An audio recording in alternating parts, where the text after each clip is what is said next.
Welcome back to another episode of Beyond the Sold Sign Real Estate Unplugged. We are your hosts and favorite realtors, Naya and Lauren. And we're so excited to be back with you. If you are new, welcome and thanks for joining us. All right, so let's get right into what this listener had to say on this week's message. Hi, I'm starting the home buying process and I got pre-approved through a lender my realtor recommended.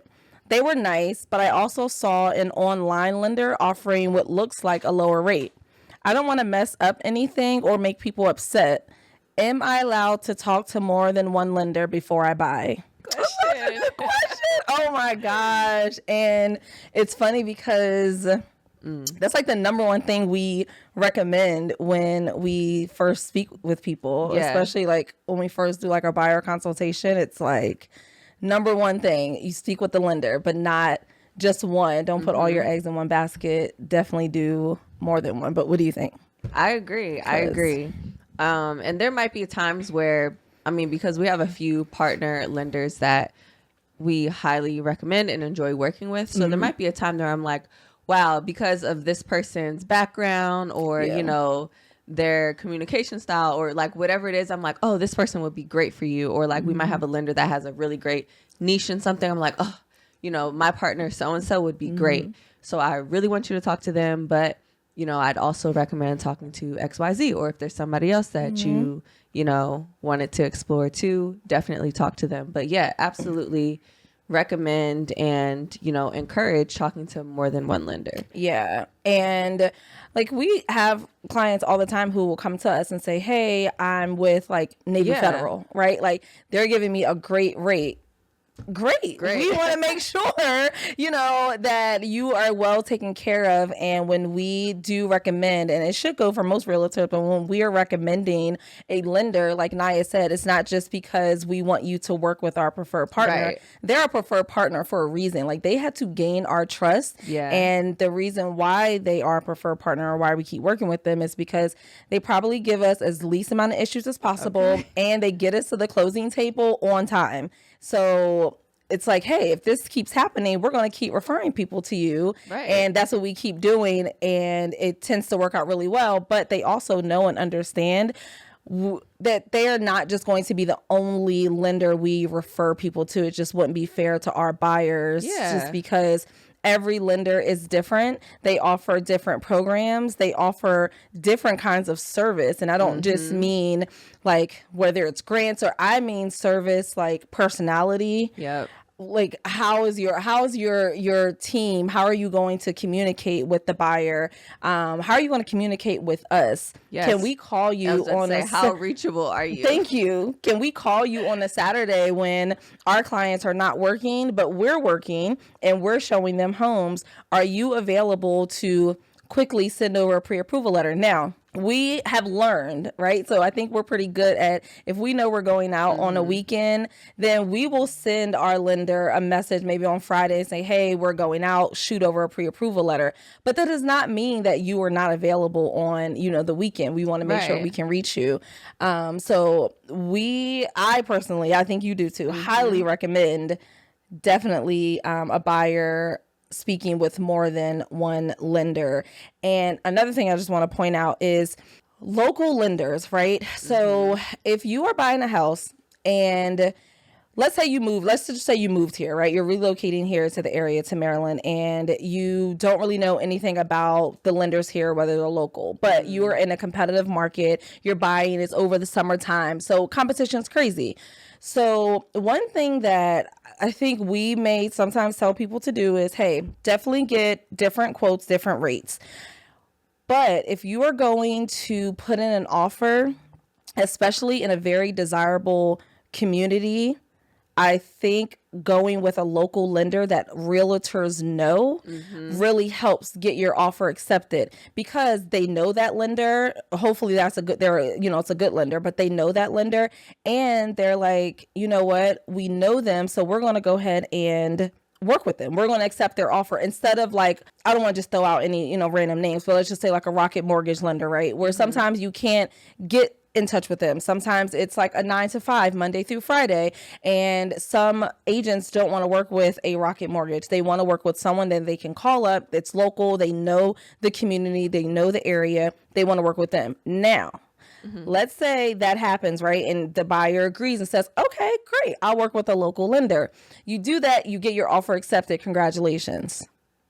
Then you call us and you say, hey, Laura and Naya, lender is great. I love working with them. But I got a call from the other lender that I was talking with, and they actually said that they can get me a lower rate or whatever it is, right? That's enticing to you. Now you're under contract with the first lender that you got the offer accepted through. Can you switch lenders in the middle of your transaction? Do you want to answer? Or do you want me to answer?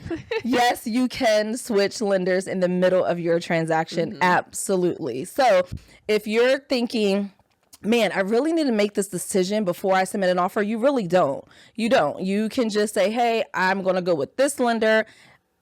They got me the offer's accepted, great. And if for whatever reason during that transaction that when you're under contract, that period, if you feel like, man, there's just something that I'm just either not liking this lender as much anymore, or another lender came back with better rates, better terms, better closing, whatever it is, better service, and you say, hey, I want to go ahead and move, you absolutely can switch. Yeah. And there's no harm for us. We just want to make sure, everything moves, properly. And will that other lender be upset? They may be, but they also have to understand, hey, was there something that we could have done for them to keep that business?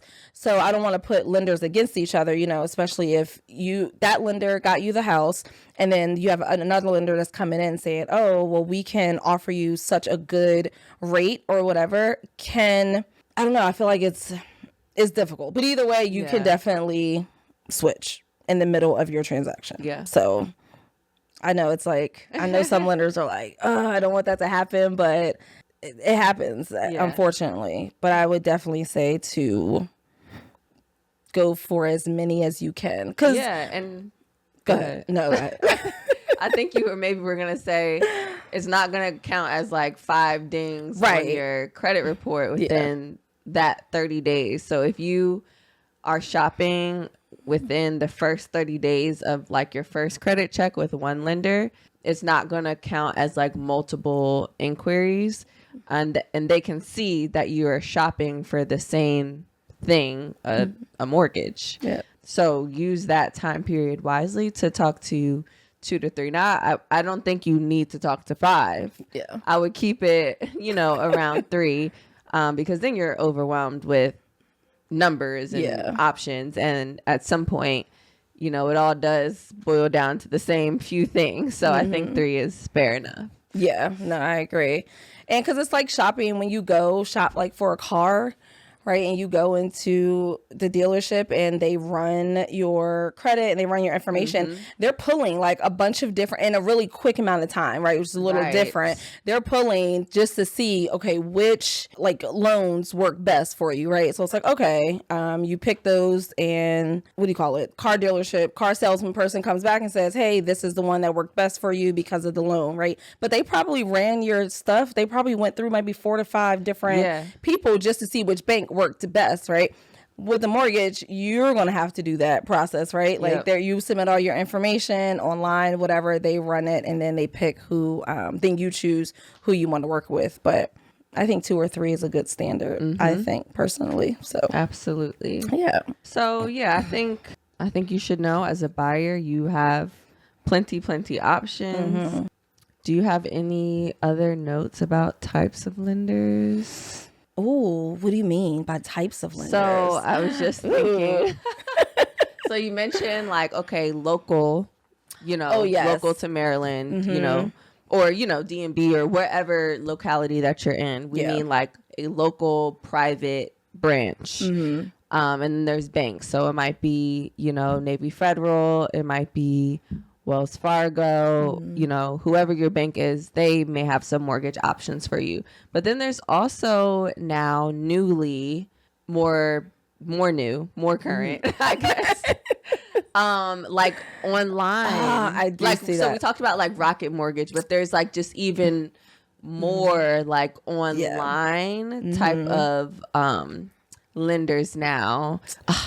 The name is leaving me, and maybe we want to leave names off of this, but yeah, like there's online lenders who are like, oh, we can get you a quick, fast, super low rate, interest rate, and we can have it in 2 hours, right? Or, I'm like, oh, and you're like, oh, great, yeah, So pros, cons, cautions. Some of them so I feel like when we first got into real estate, some of those made me a little nervous, but I feel like now it's getting a little more common and people are actually using them and going with them because they seem to be able to match and or beat what maybe some local lenders or bigger banks are offering buyers. And that may be because they don't have overhead, right? Like they don't have a space. They're just online, right? So they don't have a lot of other expenses maybe that they have to put out where other lenders, they may have to. I'm not sure. I really don't. But I do see quite a few people working with online lenders. And I mean, the ones that I've worked with, I haven't had any problems with. They've been very I've been able to reach them easily, like with no hesitation. Communication has been excellent. Emails, our transaction coordinator, it doesn't seem like she has a problem with them. So if that's who you choose, hey, I mean, I can't, they may not know the area as well and may not know what, may not be able to give you the best advice maybe on offering things, but that's what we're here for, right? Like that's our job. And we just call them and say, hey, can you please put an offer letter together for this amount? We need you to just do it and send it over. As long as they can qualify for it, then that's fine.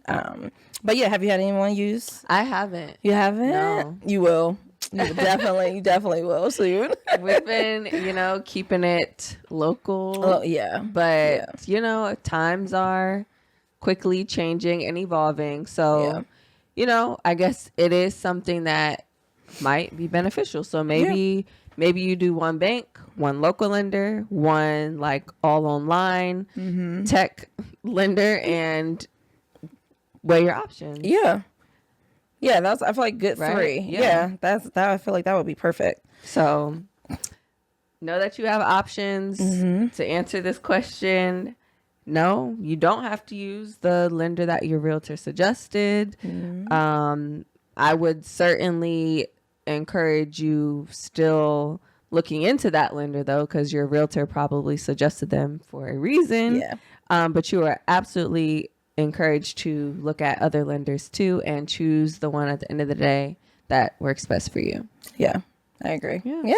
Awesome. So thank you so much for joining us for another episode. Be sure that you are following us on Instagram, TikTok, YouTube, and you can listen to us as well on any podcast platform, whichever one is your favorite. Be sure that you're liking, commenting, and subscribing and sharing it with a friend so that they can get this great information too. We shall see you all next week.